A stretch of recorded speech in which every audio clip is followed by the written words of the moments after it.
Enseignement 0. Onjikuden. En japonais sur le bouddhisme, leçon 19 Nichiren Daisanin, est sa 6e. Ses enseignements partie 2. Ses enseignements se disciple à Kamakura, à partir de 1253. Il commença à prêcher le sutra du lotus, à tout venant, hommes et femmes ordinaires, paysans, marchands, artisans, pêcheurs, samouraïs. Il se posa en grand maître, Daisanin, et réformateur du bouddhisme qui a fait le vœu de libérer le Japon, monde entier, des rudes souffrances de la naissance et de la mort par l'adhésion au sutra du lotus. Pour ce faire, une communauté de laïcs et de moines se constitua autour de lui, notamment, quant à son retour de l'île de Sado. Il s'installa à Minobu. Après sa mort, son école continuait son œuvre, jusqu'à l'avènement de la Soka Gakkai.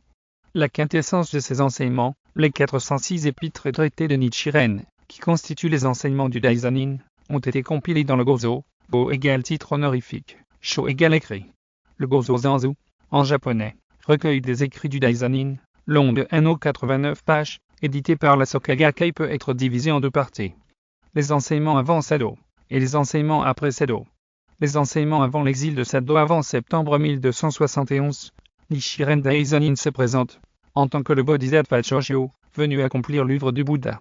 Dans les écrits ante-Sado, le Daisanin présente la substance de sa doctrine, comme étant Nammyo au Rangekyo, l'effet et la cause de l'illumination de Shakyamuni.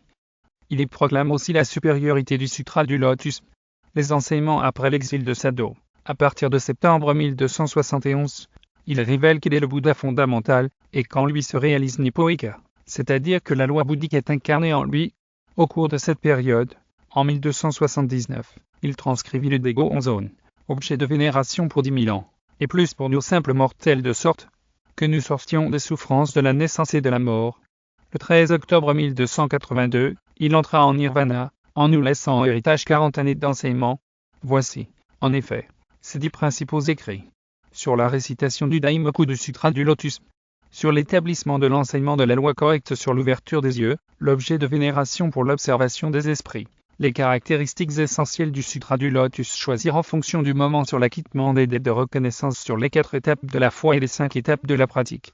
Épître à Shimoyama, questions et réponses sur l'objet de vénération. Après avoir ingéré cette capsule didactique, il vous sera loisible d'approfondir vos connaissances sur cette thématique en vous référant à mes sutras, écrits d'un Bouddha, en sanskrit, où elle est longuement développée. Ces sutras sont disponibles, en français, version originale, en anglais et en allemand en livre broché, et en e-book Kindle sur tous les sites de vente Amazon. S'agissant des liens Amazon KDP de mes sutras, priez à vous référer à mes profils TikTok, ou Facebook ou encore à la leçon 11 de mes enseignements. Toutes mes vidéos sont compilées sur mes 3 chaînes YouTube.